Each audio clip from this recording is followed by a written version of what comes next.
I'm curious, some of the clients that you work with, because you work with a wide range, some of them very high profile, like you said, and you've helped a lot of people who are in career transition, and you've helped them get a higher premium, or to be said a different way, paid what they're worth.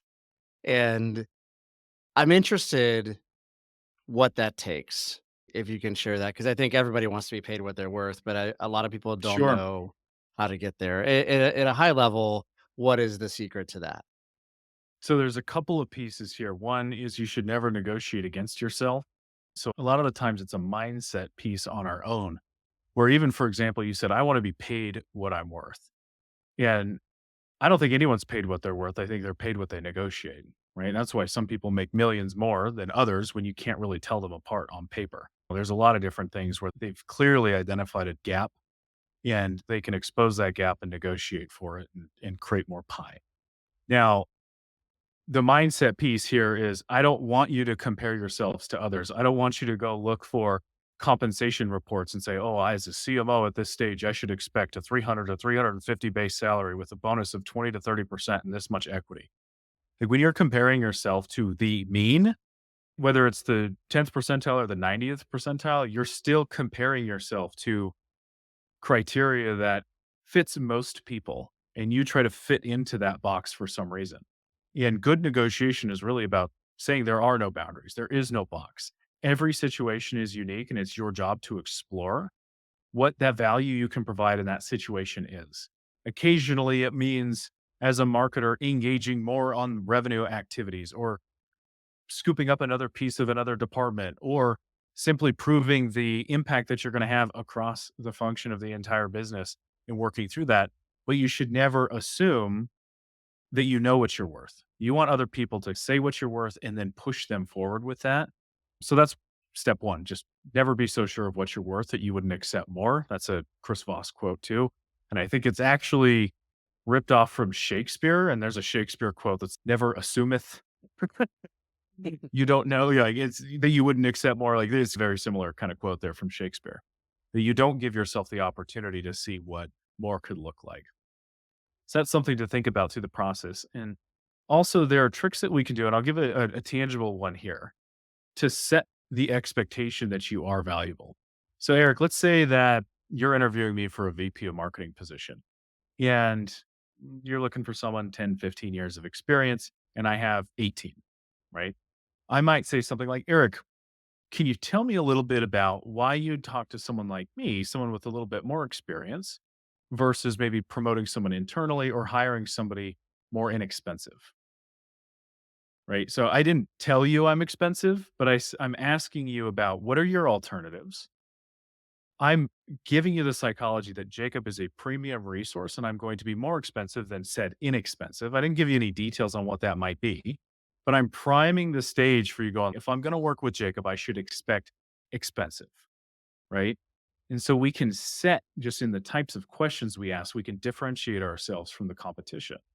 Now, what may happen too is Eric, you might say, you can't promote anyone internally. They're a little too junior, or they need some hand holding, or we have C players and B players, and we're just not quite sure if anyone's there for leadership yet. Great. I might say, why not hire an agency? I don't like to work with agencies because of XYZ. Why not hire somebody with a different industry profile? You say, I don't want that because of XYZ. And what you're doing is you're telling me everything that I need to do to close you. It makes sense of why you and I are on the phone today because I am that senior leader. I can handle these problems. I've seen this before. I can tell and tap into some stories from before. And I can really focus in on what you care about most versus only talking about my experience in the past. So I want to focus on solving your problems and then also psychologically working to say, I am a premium solution. I'm better than all your alternatives there. I've differentiated myself from the competition. And now when you're ready to make an offer, you don't have any other choices, or at least no choices that I don't know about. And so you can significantly increase your leverage right from the very first conversation. And that's about as high level as I can get right now because Yeah. obviously the process is pretty complex. Yeah, that makes sense. A lot of the psychology behind it is just setting the right expectations and then understanding what people's options are and setting things up in the right way. I think everybody always has options, right? But a lot of times the options are worse. However, the psychology of it, as you said, is if you go in and you don't position yourself of you get what you pay for and you come across instead as over eager or desperate, Yeah. then you just set the expectation wrong before you even get to the point of they want to hire you and they're going to start negotiating the salary. So even very early in the process, the psychology and the expectation and understanding what their options are so that you can close them. It starts pretty early in the process and maybe in the first conversation, like you're saying, right? Yeah, and there's a lot of mistakes that marketers make often, and some of it's their fault and some of it's not. So marketing's often last to hire, first to fire. People see it as a cost, not an investment. And so with that mindset going into the conversation, you feel like you have something to prove. You have to prove that marketing's valuable. You have to prove you're valuable. And when you're setting out to prove yourself constantly, you're diminishing your leverage from the get-go. We need to assume that it's valuable and talk to the point that they get it and that it will be valuable, and so that's one mistake that marketers particularly make. And then marketers that are out of work obviously have very little leverage. They might be interested primarily in paying their mortgage and doing these other things. So they shift the way they talk into more of I'm excited and I'm eager, and they do this fluffy bullshit that makes them milk toast with all the rest of their competition, and nobody stands out. So the one that pushes back and is more assertive and focuses on the challenges, less about, oh, I'm really excited about this opportunity, especially with companies that are pretty freaking boring, which we all know them. And we're feigning excitement for bullshit. Like people can see right through that. And you're not even fooling yourself. And that creates a lot of loss of leverage and desperation, and all of those things work against you. So the initial offer you get is significantly lower, should that even work through the process. And that's only going to work for middle to bottom tier opportunities in the first place. So you're groveling for the weaker parts of it, not earning the greater ones. There's a little bit of a rubber band effect and a push and pull. I'll do one final little trick because I know you promised behavioral psychology in the intro, and we only touched on a little bit of it. This is a trick I like to use. I might say, Eric, I want to give you a positive reputation, whether you've ever behaved like that in the past before. So I'd say something like, Eric, I appreciate that you've always been an advocate for me and that you share the good work that we've done together with some of your clients. And I just want you to know that I recognize that and I appreciate it.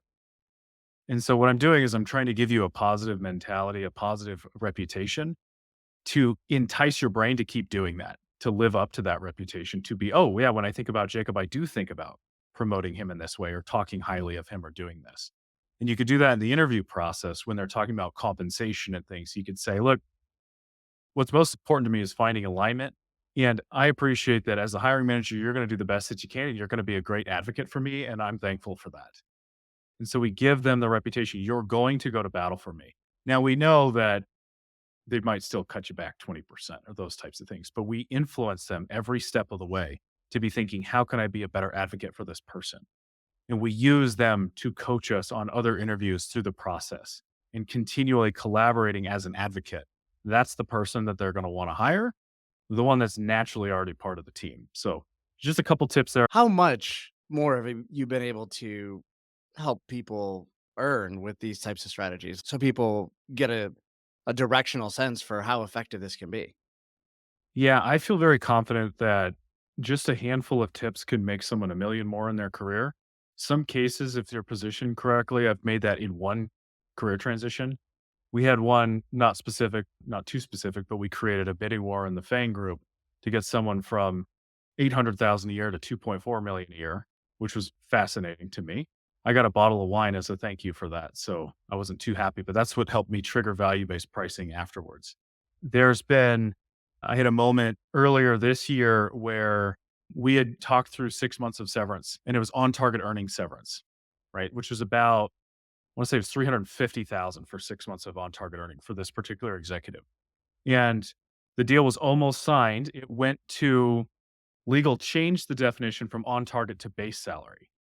So that essentially cut the severance package in half in the 11th hour, right? Now my client said, "Oh, I'll talk to the CEO and I'll just propose a compromise. I'll go right in the middle," right? And I said, "Wait, hold on. Just take a moment. Talk about where you're coming from. propose it this way and say, hey, this is why I chose On Target as an example. I think it just got mixed up in legal. CEO said, oh, yeah, you're right. No big deal. And signed it back to On Target, just like that. So, in one particular conversation, it was about a 3-minute conversation. We saved $350,000 in severance where we were going to just immediately go to compromise for no reason. So sometimes we just have to think through things and position them in a different way. It's not what you say, it's how you say it. And you should never be so sure that somebody's going to say, no, I don't want to compromise, or that it was malignant in intent. When lawyers get a hold of things, you never know what's going to happen. So it can be a little tricky to get things back. But that's just an example in 10 minutes making 175,000, something like that, Yeah. or the difference between that, whatever half of that is, just in taking a quick psychological break.